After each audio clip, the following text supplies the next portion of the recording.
Olá, queridos alunos, sejam todos bem-vindos. Como vocês estão? Espero que todos estejam bem. Aula de Ciências Humanas, componente curricular é Geografia. Nesta aula, nós vamos reconhecer semelhanças e diferenças nos hábitos das pessoas, nas relações com a natureza e no modo de viver em diferentes lugares e tempos. Peguem o livro Acapalô, de Geografia, lá nas páginas 14, 15 e 16, acompanhe a leitura com o seu dedinho com a professora. Página 14, diferentes lugares, cartão postal. O cartão postal ele mostra paisagens de diferentes lugares. Quando viajamos, podemos enviar esses cartões às pessoas que a gente conhece. Vocês já viram alguns cartões postais? Observem este cartão postal do Rio de Janeiro. Olha que paisagem linda. Aqui em Jacareí nós temos o Centro do Formador. Olha a arte fora do museu. Ele tem um formato de violão. Temos também o Pátio dos Trilhos, uma antiga estação ferroviária. Esse já é um patrimônio histórico. Nós temos vários aqui em Jacareí.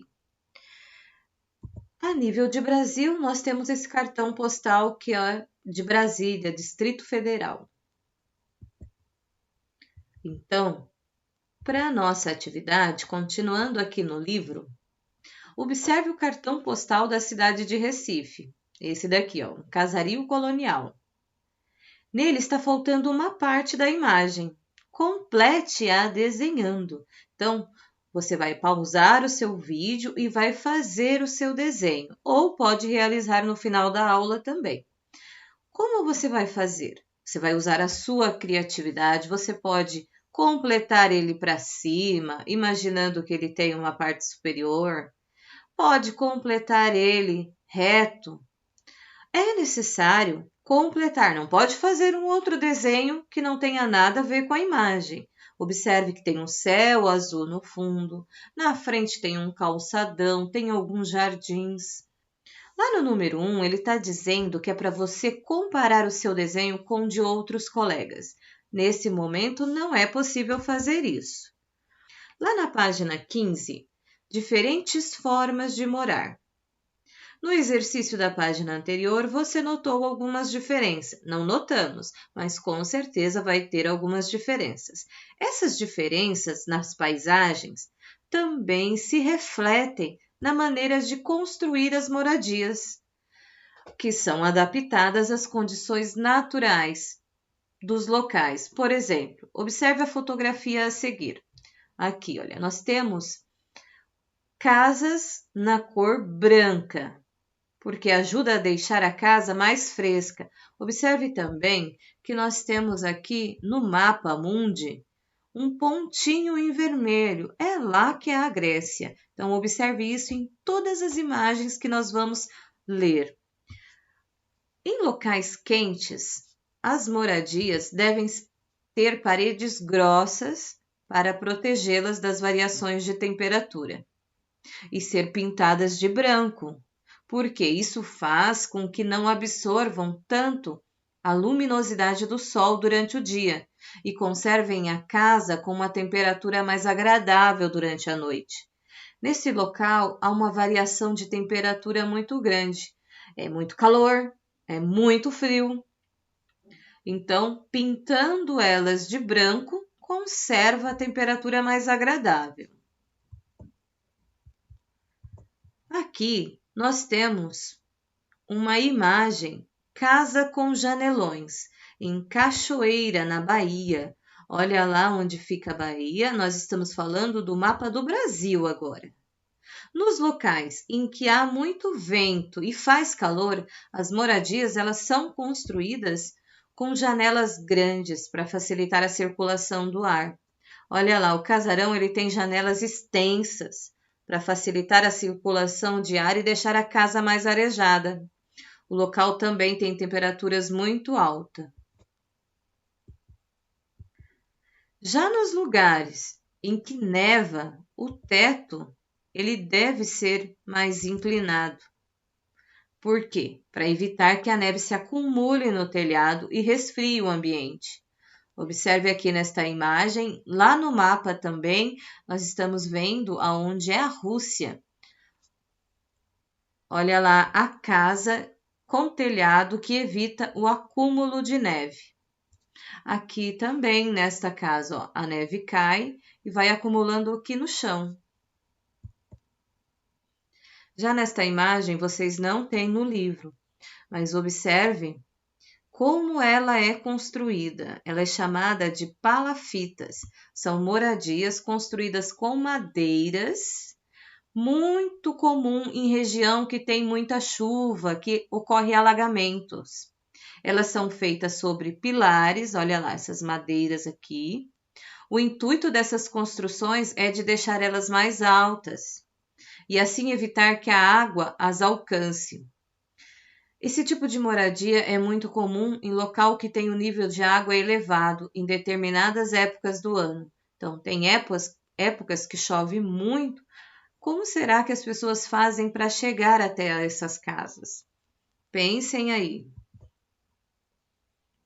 Também temos as casas indígenas, chamadas de ocas. Elas têm uma estrutura de madeira e taquaras e ela é coberta de palha ou folhas de palmeiras. E as ocas, elas não são todas iguais. Dependendo do povo indígena, ela possui uma outra característica. O clima tropical e úmido, com temperaturas amenas, fez com que não houvesse a necessidade de materiais muito elaborados. E vocês? Conhecem algum tipo de moradia que é adaptada ao local em que ela está? E aí? Pensem, pois aqui a professora trouxe somente algumas. Por exemplo, nós conhecemos o iglu, que é uma casa construída de gelo. Nos Estados Unidos tem furacão, então as casas elas têm que ter algum reforço. E a nossa maneira de morar, ela muda conforme o clima? Será que nós se alimentamos igualmente no Brasil inteiro? Acompanhe a leitura com a professora lá na página 16, Maneiras de se alimentar. O lugar onde vivemos e as condições para a criação de animais e o cultivo de alimentos também diferenciam a nossa alimentação. Então, não é tudo igual.